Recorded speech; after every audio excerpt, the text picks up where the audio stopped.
আসসালামু আলাইকুম। আজকে ঘুম থেকে উঠেই দেখলাম মানে যে নিউজটা সেটা হচ্ছে খুব শীঘ্রই দুর্ভিক্ষ লাগতে যাচ্ছে। আর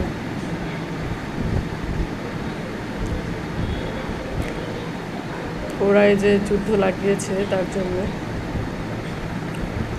তো বলা হচ্ছে বাসায় কিছু জিনিসপত্র খাবার দাবার এগুলো হচ্ছে মজুত রাখার জন্য।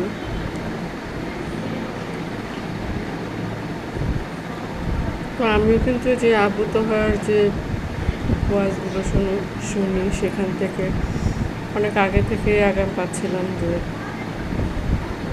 এরকম দুর্ভিক্ষ আসবে বা আমাদের নবীজি যেভাবে বলে গিয়েছেন।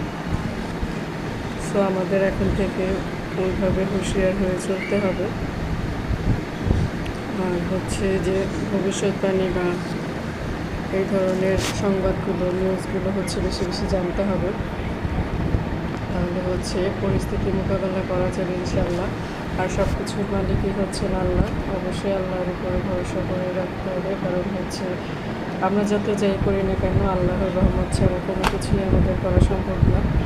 সো সবাই সবার জায়গা থেকে অবশ্যই দোয়া করতে হবে আর আল্লাহর রহমত চাইতে হবে, বেশি বেশি দোয়া করতে হবে। আর সবাই সবার জায়গা থেকে হচ্ছে অপচয় কমাতে হবে এবং 3 বেলার জায়গায় 2 বেলা অথবা 2 বেলার জায়গায় 1 বেলা এরকম একটা খাওয়ার অভ্যেস করতে হবে। সোজা কথায় আমরা রোজা রাখতেও পারি, যত বেশি রোজা রাখতে পারি তত ভালো। আর হচ্ছে এমন জাতীয় খাবারগুলো খেতে হবে যেটা পরিমাণে অল্প হলেও অনেকক্ষণ আমাদের ক্ষুধা মেটাবে এবং হচ্ছে শারীরিক সুস্থতা বজায় রাখবে। আর সব কিছুই কিন্তু পরিবর্তন হয় দোয়ার মাধ্যমে। সো আমরা সবাই সবার জায়গা থেকে অবশ্যই আমরা অনেক অনেক দোয়া করব, আল্লাহর কাছে আশ্রয় চাইব।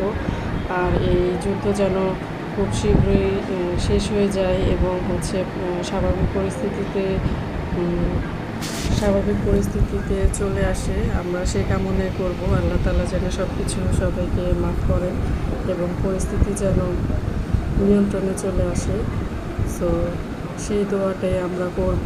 আমরা অনেক ভয়ঙ্কর কোনো কিছুতে চিন্তা ভাবনা না করি, আমরা শুধুমাত্র আল্লাহ তাআলার রহমতটাকেই কামনা করি। সেটাই হচ্ছে বুদ্ধিমানের কাজ হবে, কারণ আল্লাহ চাইলে কি না হয়, আল্লাহ চাইলে সবই করতে পারেন।